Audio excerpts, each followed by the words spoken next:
Hello everybody, this is Debbie from Stamps and Stuff. I'm an independent Stampin' Up! Demonstrator based out of beautiful Lake Havasu City, Arizona. We are a resort along the Colorado River and we are known as the American home of the London Bridge. So, yep, just down there about, a mile is the London Bridge on the lake. So it's a cool place to be, so a great destination spot for vacation. So anyway, today, now this video I'm shooting again. I shot it last night, and for some reason on YouTube it's up on YouTube, but you can't play it. And so it just kept processing and processing, and I know others are having some issues too. So I'm hoping this time we can get it up and going. Now, this card today, you don't have to worry about taking any measurements or anything, because there is up on the website, stampsnstuff.org, we have a picture tutorial. It has a picture, it has all the measurements, and a supply list here all for you. And that's our gift to you, and it's free. You just get on the post and click where it says here, and you click on there and the PDF comes up and you can just print it off. Now, this card is a lot of fun, creating this desert scape here. And how it started was a card that I did probably, I want to say this card's probably 15, 17 years old. We did a series of Western cards, so that's where it started. We did this one and the boot. So anyway, that's kind of where I got the idea. So when I saw this product medley, I immediately thought of this card, and I went into my boxes and I found it. So anyway, that's where the idea came from. So let's get started here.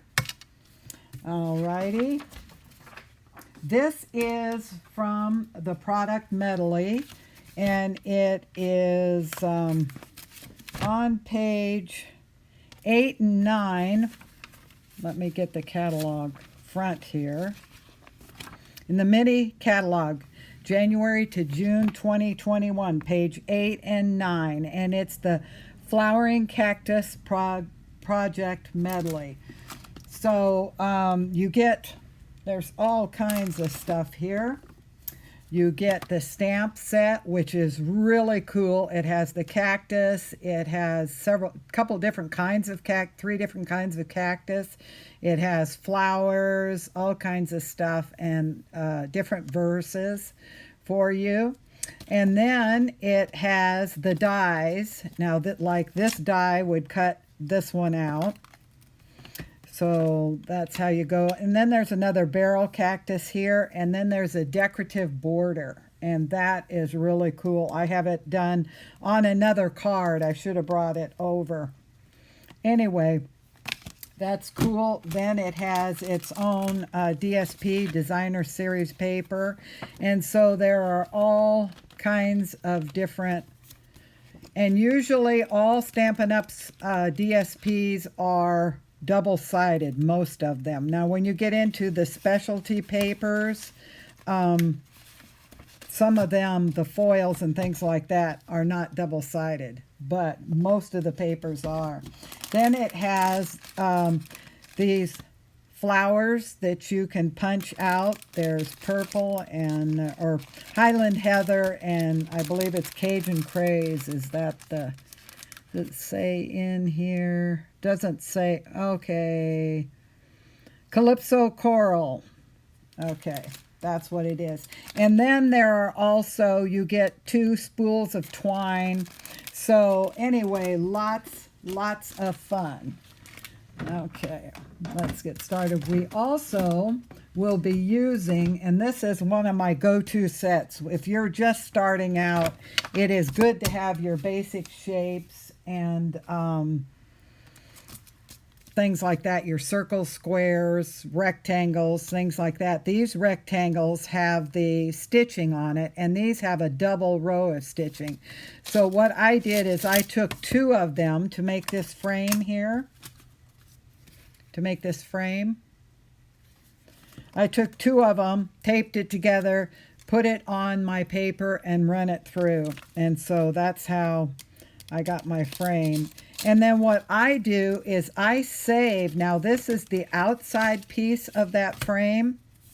Now I save this also because can you see up there? Can you see? I don't know whether the camera's going to pick it up. But on this inside edge there is stitching. So I wasn't real careful when I put it on this sheet. So if you were going to use this as a frame for a card later, then you'd want to measure this and make sure you square it up the outside.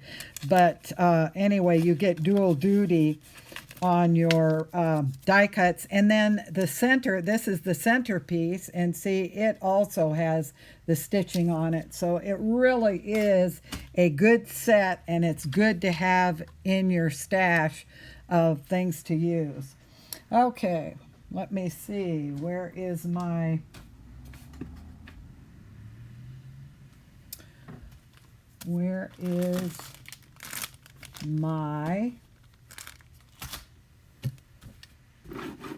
oh, here we go.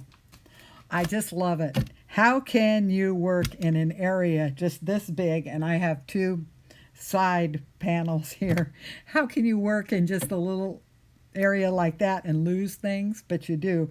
We were in class Thursday, and we were looking for something, and there was a whole bunch of us, right? And we are looking on this table because I knew it was on this table. So everybody comes over and they're looking on this table. It took us, 3 to 5 minutes to find it on that table, and it was sitting right smack in front of us. Now, that must be something kind of comes with crafting or something anyway, but we all had to laugh because it was just right there. I said, well, you know, the insurance companies always say that most accidents happen within 5 miles of your house, and I think that's because you go on autopilot. And I think when you're working in a certain area here, you kind of are on autopilot. Okay, let me put these right here. This here, and let's get going. I'm going to take my inside pieces and I'm going to put that right there. I've got a little bit of the shakes today, so my sugar's been running a little low, so I've had plenty of protein, so I should be good to go, but that's something you just gotta live with. Alrighty here. I am going to set my front, and I like to set the whole front of the card, the framing, in before, even as I'm working on that focal point, because I like to, oh, wait a minute, this one is kind of cattywampus here. Let me get this. Maybe that was cut kind of. I'm going to take this. And the one thing I like about this glue, did you notice how I lifted that up? And then I can mount it right back. That is the beauty of this glue. I used to own my own stamp store, and we used to sell tons of this glue. It's a two-way glue, and when the unmounted stamps first came in and everybody started pulling their rubber off the wood blocks and putting it, you know, because it takes less space to store if they're unmounted. All you have to do is take this glue, and that's what this end is for, and you put it on your back of your bare rubber, and You just let it air dry and it will be clear. As soon as it's clear, then it's air dry, and it will tack up so that it will stick on your acrylic blocks. And so you can remove them and put them back on and so forth. And then if you ever get to a point where, sometimes unmounted, they stop sticking, you just take it in the kitchen, wash it off, and dry it, and it tacks right back up. So it is really good. And to get the rubber off a wood mount stamp, put it in the microwave for about 10 seconds, maybe sometimes 15 seconds if it's a really large stamp. And what it does is it kind of moistens that glue and you can pull it right up. So anyway, alrighty, now we're going to put the design. I almost thought of doing it this way. No, I don't know.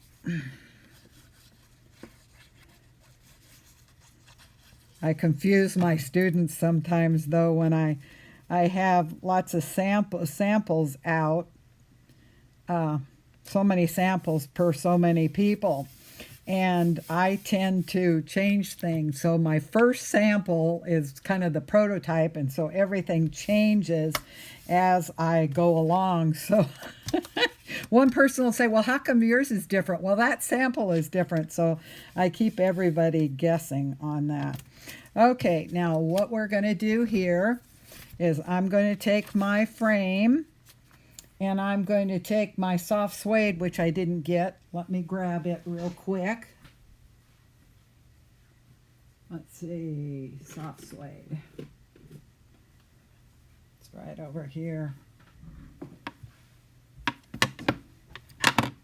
Looks like we're recording. I hope everything's going okay. Well, it was crazy because it was up there and I checked on YouTube and everything, and the video's there, and it's a big 0 because you cannot watch it. So you go there and it says still processing. So I don't know what the deal is. Okay, now in this stamp set here, there's these 2 little lines, and what that can be used for is kind of a little trough or a wet spot under where, the moisture collects around a plant. You can put them under there. But this also is good to put the, not veining, but wood grain in the frame. So that is what we're going to do with that. Okay, so just going to start this here. I think I might have these too far apart. I need these closer together. Let me wipe this off on I should have put it on a smaller. This is my Simply Chamois too. It is great. It is the best cleaner, and having had my own stamp store, I've had every cleaner there is and multiples, and so this is the best because you can just take that and rub it on your chamois and it is clean. So it's a good product. Now I still don't like this the way this is.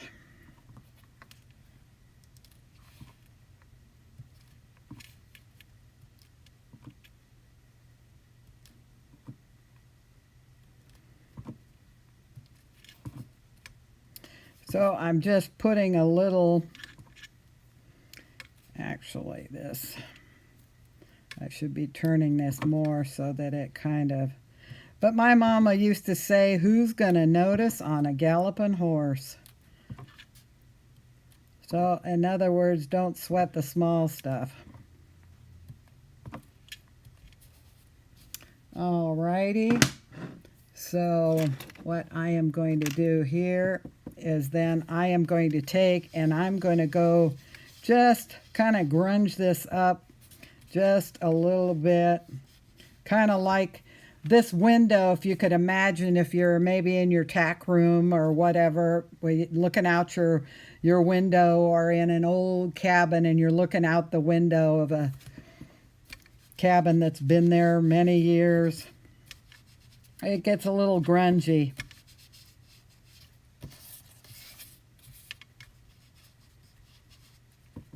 When we first came to Havasu, my husband was president of the equestrians here, so we had our own horses and we used to ride the desert.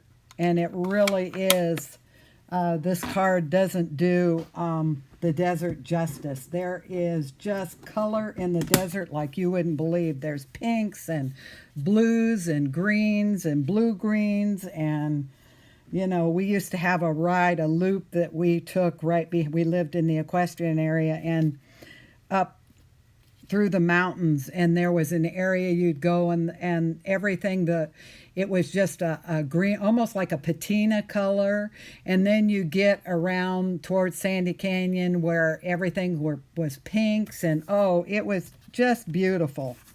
So that was fun. Okay, now this will be the backing that I'm going to form my landscape here.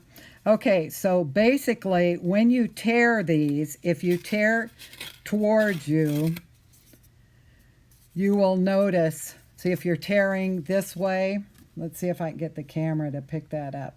Can you see there's an edge, a frayed edge on that? Where if you tear away from you, the other way, if you flip it on the other side, now you can see that it's torn, but it's, like if I can get it in the camera there. You can see that it's torn, but it's not frayed the same. So anyway, okay, now then, what I want to do here is kind of get a mountain peak. Well, that's pretty much a mountain peak, but I think we're okay.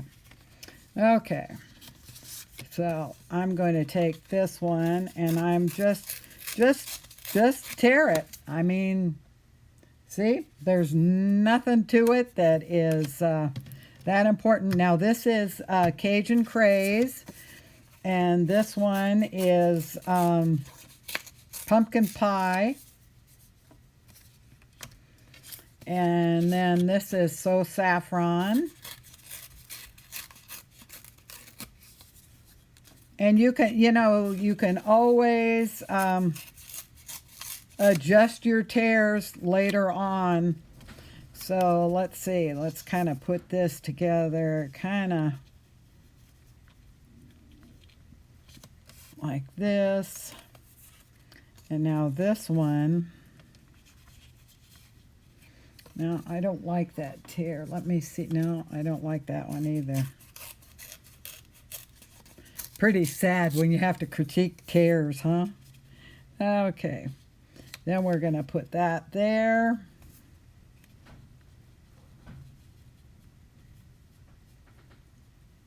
And we're going to put that about there. And let me see this. That's a little pointed for me. Let me see if I can get...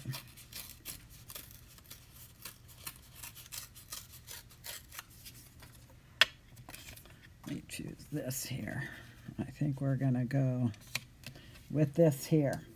Okay, so what we're going to do is we're just going to throw some glue on here.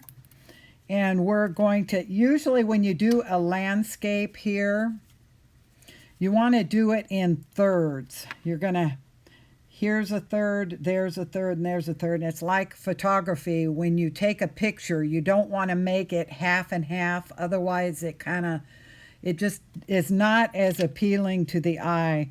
So we want to start up here. We want to leave a third, about a third as the sky.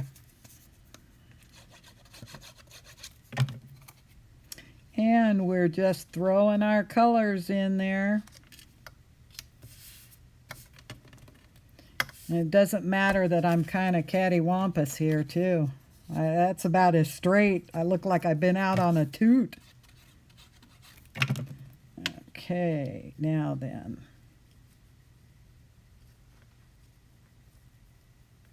I'm going to put this right about there.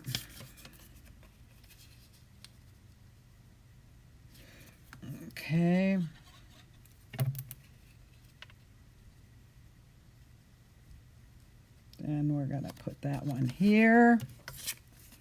And we don't have to worry about the bottom because we've got this, all this stuff down along this bottom that it's going to cover it. So I just kind of want to put my mountain peak. In fact, I kind of want to put kind of like a double peak if I can get that in there. I don't know.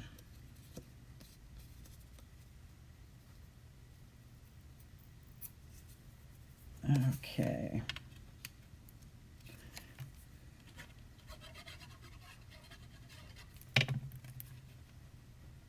Didn't know you'd be tearing mountains, huh? All righty. So there you go. Now what I'm going to do, and you need, every craft room needs just a pair of, and these are not expensive scissors, but you need them more with a longer blades on them. And this is cutting through many layers, so it's kind of difficult. But if you try to do it with your small scissors, it tends to be more choppy. So you need those long scissors when you're cutting things from the back. And then you use the side of the panel here to kind of guide your scissors. Okay. So now, do you see how that's beginning to come through as a landscape? Alrighty, I'm gonna get my mini dimensionals and my can't live without take your pick tool. When people ask me what's your favorite tools, I would have to say a scoreboard, you know, like this, for all kinds of 3D projects and all that. And your take your pick tool is right up there, number 1 or number 2, because it just, people think having fingernails are good tools, but they are not. They're a hindrance sometimes.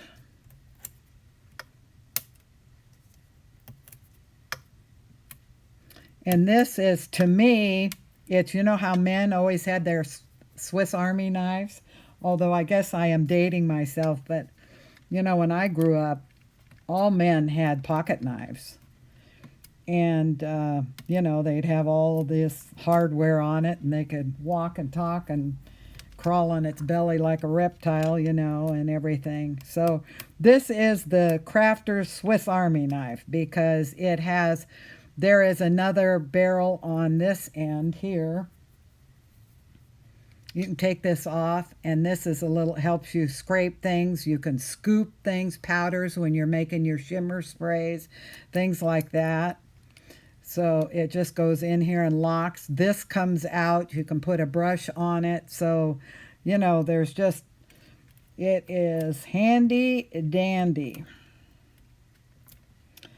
So I'm sold, and I've had a lot of them. I've got one of these over here that's contraband now, but I never could use it. It just does not work like this one. So, like you say, I've had just about everything because I had my own store. So, you know, you couldn't sell it if you didn't have it. So I had it. All righty here. Now, let me put this. And this ranks up there too. This is a silicone sheet, and things will tack to them, but they will not stick to them.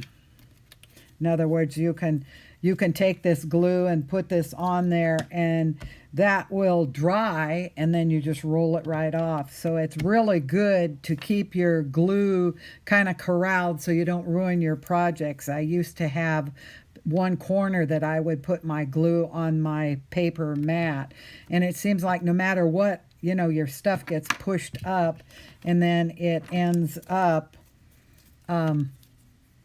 right on that glue.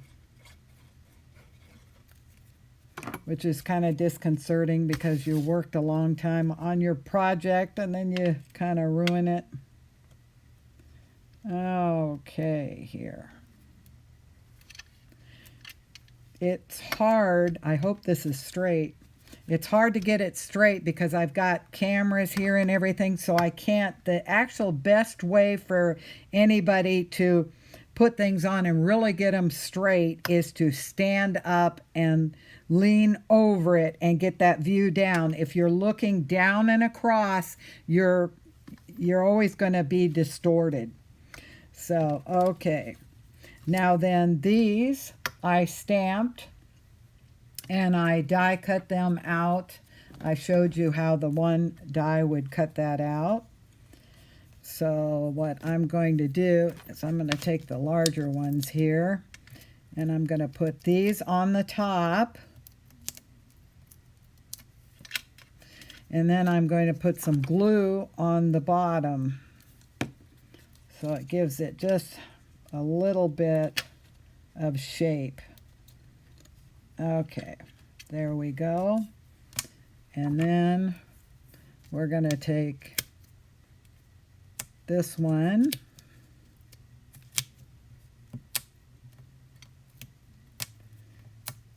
and we're going to put it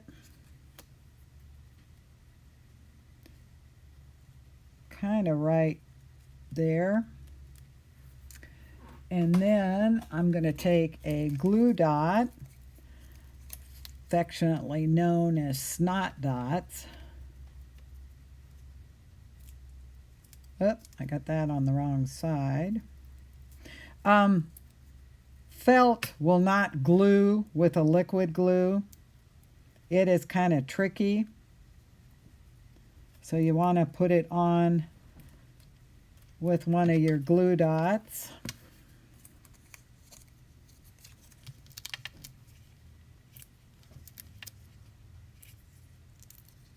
I had kind of a love-hate relationship with glue dots. I remember the first time that I went to a class and somebody handed me the glue dots and they said, here, use these. And I started to unroll them and I couldn't see that there was anything on it. It hit my arm and boom, boom, boom, boom, boom, all the way down. I had these glue dots on. Oh, it was kind of funny there. But you know, when you don't know, you don't know. Okay, now the verse I'm going to put down here is life can get kind of prickly. And what I'm going to do is I'm going to shorten this up here a little bit. And where is my... Aha! How about that? Okay, I'm going to put this through on that 1/2 inch slot. These slots are a 1/2 inch, 3/4, and 1 inch. So as long as you've got it on the slot, it will go in there, and you've got your edge straight. It will go in there. Well, make a liar out of me. I didn't push it in far enough.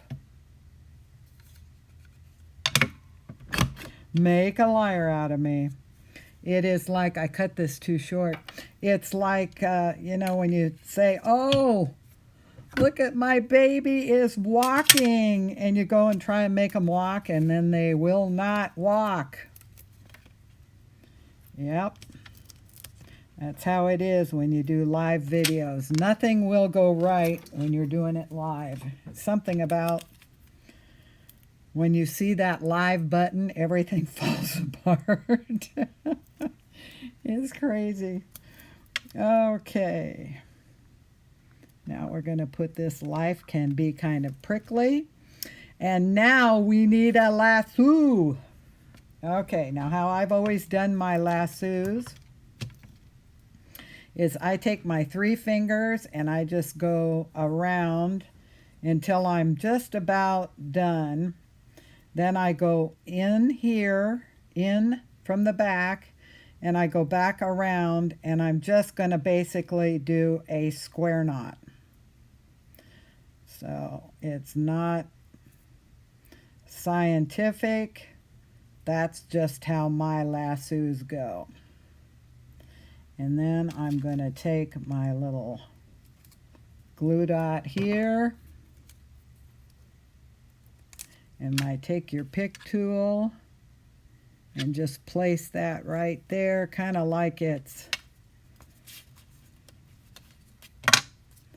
hanging. And then actually what I like to do is give this a little curvature.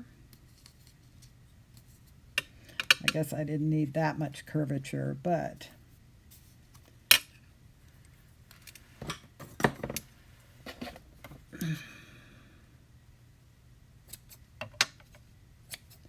there we go.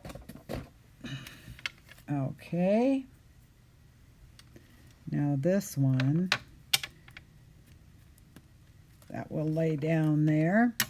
Okay, now I will get the inside ready here. And if you'd like to do this project and you need any of the supplies, go to my website, stampsnstuff.org, and hit the shop button, and it'll take you right to the online store. Or you can go to the PDF on the supply list, and any of the supplies you need, you just click under that button and it will automatically take you there. Okay.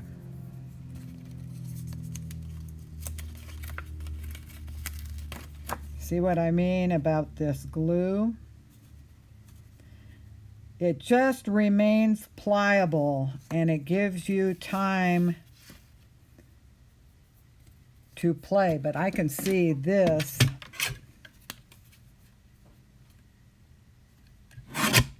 is not quite straight, and I want to take just a tad more off of this one. I have a thing about straight lines. Okay, and then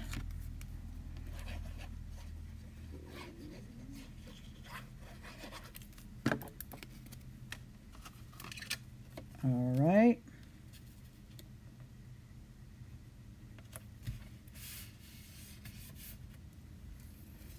Okay, and this one, I don't tend to pop too much up on the inside because, you know, when you're mailing it, you've got usually enough with mine. I do enough layering on the front. I'm a layer person. I like to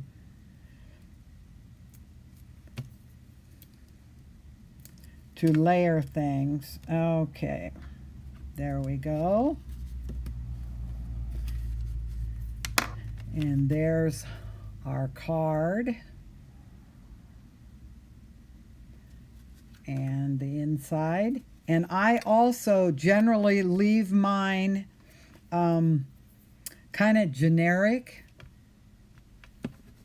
until I know exactly what what occasion it's going to be for. Okay, now this,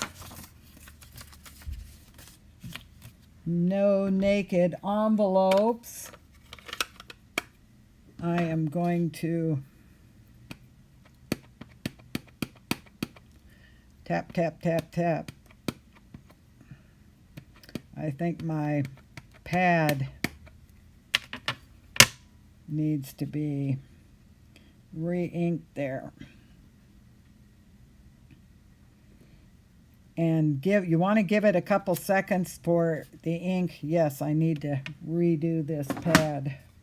Re-ink it. Okay. And I'm going to take my memento and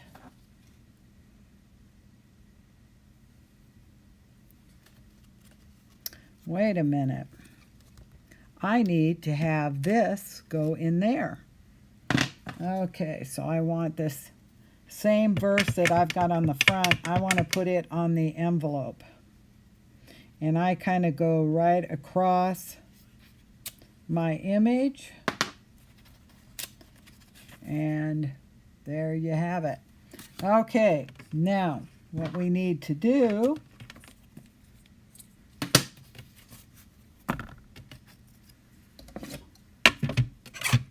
and I cut these because I want it to be a straight line if I'm going to put it in a punch.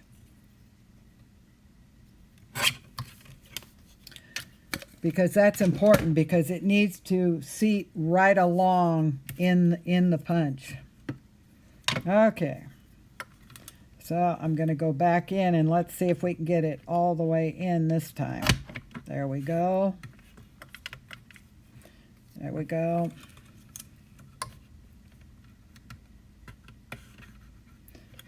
Push it all the way in.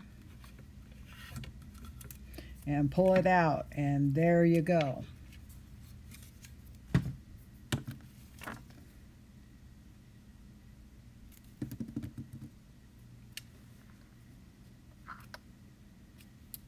I thought there was something missing in there.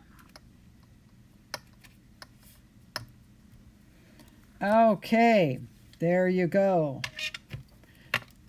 I need to put, I didn't think I got that one in there right. I'm going to put another glue dot under there. Okay, so there you have it.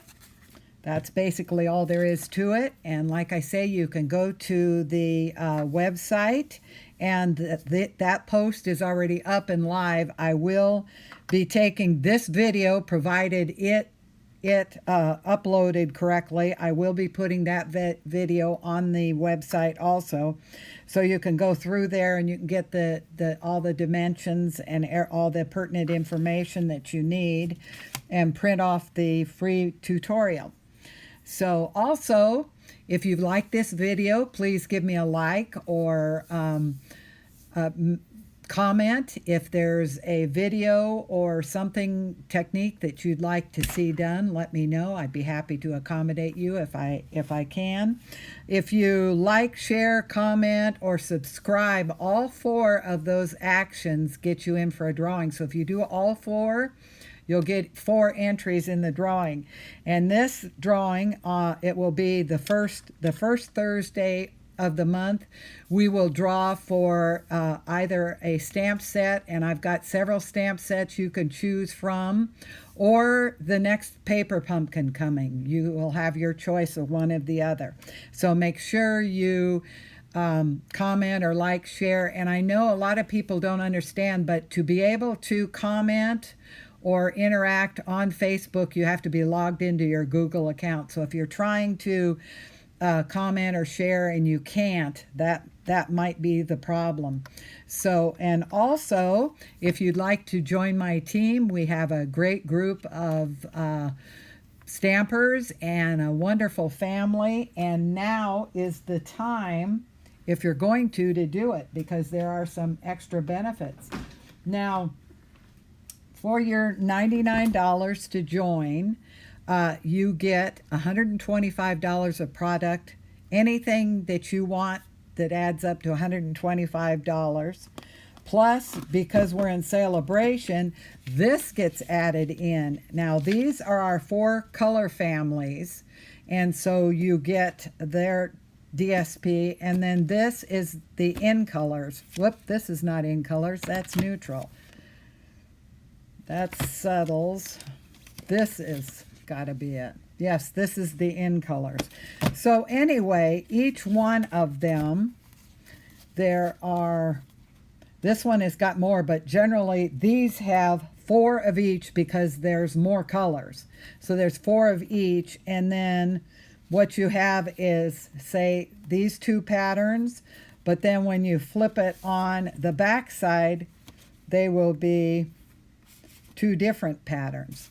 So that is one thing that's neat about Stampin' Up's papers, is the color coordination and the having 2-sided. So you have lots of choices there. Then besides that, now this is a 5750 perk that you get only during celebration. Then also you would get a voucher when you sign up for a free paper pumpkin kit, and you can let them know what month. You can put it in on the month you want it, and it will just show up on your door. Now this one is for November. I should have brought this month's over. So they are a cool all-inclusive kit that you get, and all you need is a pair of scissors, and you know, that's about it. You get the dimensionals, you get little glue dots, you get just everything you need. This month it makes 8 cards, but what we do is we meet together, our group, and everybody that gets paper pumpkin from me, and we kind of play with these and bring different ideas for the paper pumpkin. In other words, when you get a paper pumpkin, it'll come with a sheet. I don't know if the sheet's in this one. No, this one is still, no, it's not in there, but there's a sheet and it'll give you the instructions how it's done. So usually everybody does one card like the instructions. Then the rest of it is just, you know, Katie bar the door, because everybody gets off and does all kinds of really neat things, and it's all over the internet. Pinterest, there's Facebook groups, there's everything of all kinds of, they call it paper pumpkin alternatives, and it's a lot of fun. So you get all of that, plus you get free shipping, and that's an extra 10%. So you get right there at $200 for your $99. So it really is a good time now, and I'd love to have you on my team, and I am so thankful that you are watching this video and took the time to spend it with me and support my small business. And so as we go into this weekend, I hope you have a great weekend, and let's keep our fingers crossed that this time the video goes up and you can actually play it and watch it. So anyway, have a great weekend, and we will see you again. Let me see. Next video is Tuesday. We'll have a technique on Tuesday. So anyway, thank you, and we'll see you again. Bye.